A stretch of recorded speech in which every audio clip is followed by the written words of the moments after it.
Amigos, amigas, nous voilà dans le conseil sportif pour débutants numéro 3, le format où c'est un petit peu plus posé. En gros, on se lance sur un sujet et on en parle pendant 5, 6, 7, 8 à 10 minutes, on va dire maximum, histoire que ce soit facilement consommable pour vous. Aujourd'hui, comme tu le vois, je suis au final à la salle de sport. C'est vrai que la plupart du temps, je vous filme ça directement au studio, donc sur le petit canapé tranquille. Mais là, aujourd'hui, j'avais envie d'être à la salle de sport et puis ça m'arrange parce que j'avais plein de vidéos à filmer d'un coup. Aujourd'hui, pour le conseil sportif numéro 3, j'en profite pour utiliser justement le numéro 3 et j'aimerais qu'on parle des 3 piliers fondamentaux, en fait, je trouve, dans la pratique sportive. C'est-à-dire que la plupart du temps, les gens me disent très souvent j'ai tout essayé, mais j'ai pas de résultat. Le problème des personnes qui nous disent qu'elles ont tout essayé, c'est très souvent qu'en fait, elles n'ont pas regardé au niveau des 3 piliers. Oui, je me suis blessé, désolé, c'est pas très sexy, mais c'est pas grave. Elles n'ont pas regardé complètement au niveau des 3 piliers, ce qui pourrait être amélioré, ce qui pourrait être optimiser et surtout même tout court, est-ce qu'elles ont regardé de ce côté-là. Alors ce que j'appelle ces 3 piliers, le premier c'est pour moi effectivement la pratique sportive.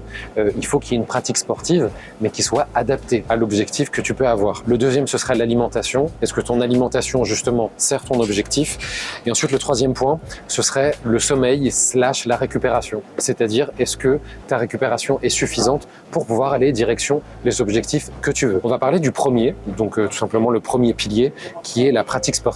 Pour moi, la pratique sportive, effectivement, est indispensable pour atteindre un objectif, mais ce pilier-là, voilà, n'est rien du tout si jamais les 2 autres ne sont pas remplis. C'est-à-dire qu'un seul des 3 piliers, c'est pour ça que j'utilise ce mot-là, ce sera vraiment comme une base comme ça, triangulaire, et si jamais il y en a un des 3 qui est bancal, malheureusement, du coup, tu ne pourras pas atteindre ton objectif.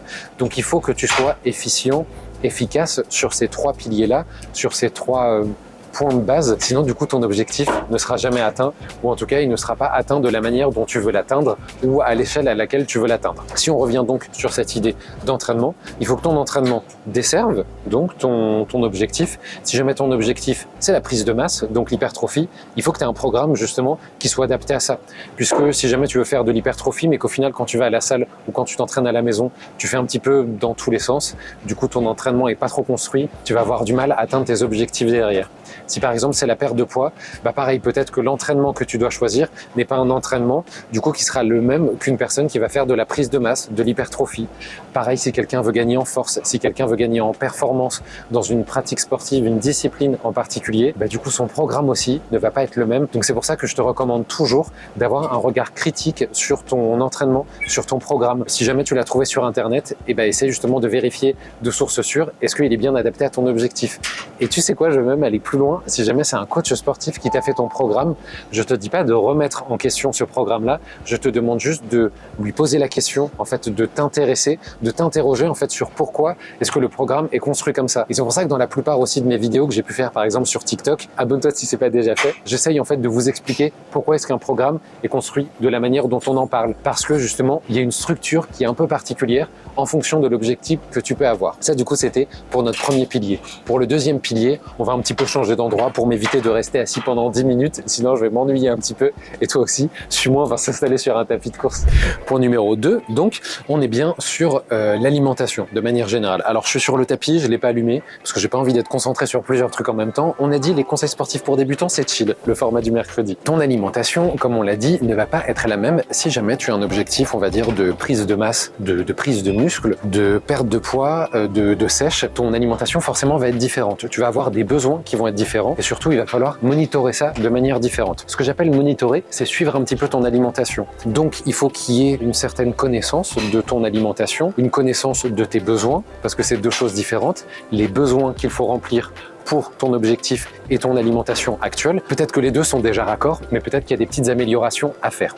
Ce que j'appelle du coup monitorer, c'est peut-être parfois peser un peu tes aliments juste pour prendre connaissance en fait de ce qu'il y a dans ton assiette. Puisque de facto, par définition, on ne sait pas en fait ça correspond à quoi des calories quand on regarde un repas. On peut pas savoir instinctivement qu'est-ce qu'il y a comme calories à l'intérieur. Donc je dis bien juste certains repas juste de temps en temps, histoire de prendre connaissance en fait de ça. Parce que je pense que tu es comme moi, il y a certains repas dans une semaine type ou même dans un mois type qui vont revenir. Il y a des repas, enfin voilà, des plats que tu vas cuisiner assez régulièrement. Je doute que dans un mois, tu aies 30 journées où tous tes repas sont différents, par exemple.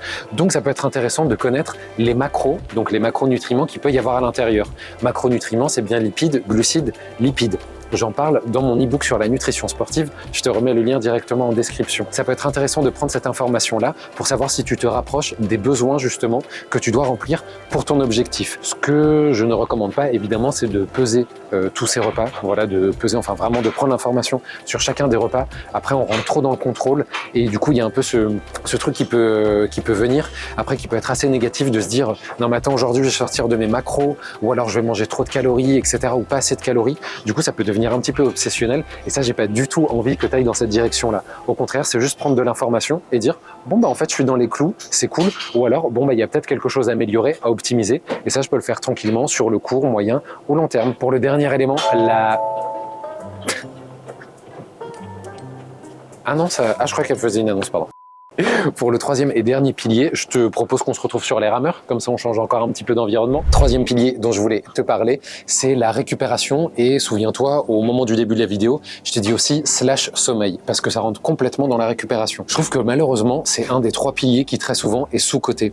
On va avoir beaucoup de gens qui vont avoir un entraînement qui est plutôt bien construit, une alimentation qui est un minimum traqué pour savoir qu'on est justement dans la bonne direction de ses objectifs. En revanche, parfois le sommeil n'est pas de bonne qualité ou la récupération n'est pas bien calculée, pas bien anticipée. Ce que je vais appeler la récupération, c'est vraiment dès que ta séance se termine. La récupération, elle passe par plein de choses. Elle peut passer par exemple par l'hydratation.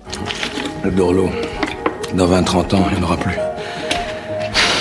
Elle va passer aussi par le repos. Elle peut passer par de la récupération active que tu peux faire en fin de séance aussi. Ça peut être aussi des calculs par rapport à tes séances suivantes. Peut-être que le lendemain d'une grosse séance, tu vas avoir une toute petite séance qui va t'amener justement de la récupération. Je trouve malheureusement donc que la récupération est quelque chose qui est trop sous-coté, voilà, qui est pas assez pris en compte dans l'entraînement de certaines personnes et dans leur programmation. Mais aussi, ce qui est hyper important, c'est le sommeil. Je pense que les gens ne se rendent pas compte à quel point le sommeil en fait est hyper important pour atteindre ses objectifs, mais surtout en fait qu'il y ait des changements dans le corps qui puissent s'opérer grâce au sommeil. C'est vraiment le moment où au final le corps va pouvoir se reconstruire, les muscles aussi vont pouvoir se reconstruire.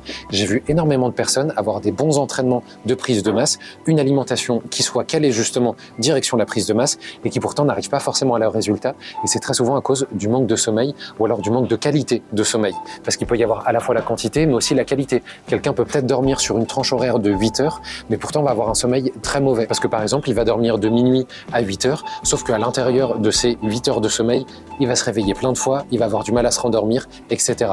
Et là, du coup, on est en plein dedans, la récup n'est pas assez bonne, du coup, les muscles n'arrivent pas à bien se régénérer et on passe justement à côté de l'objectif.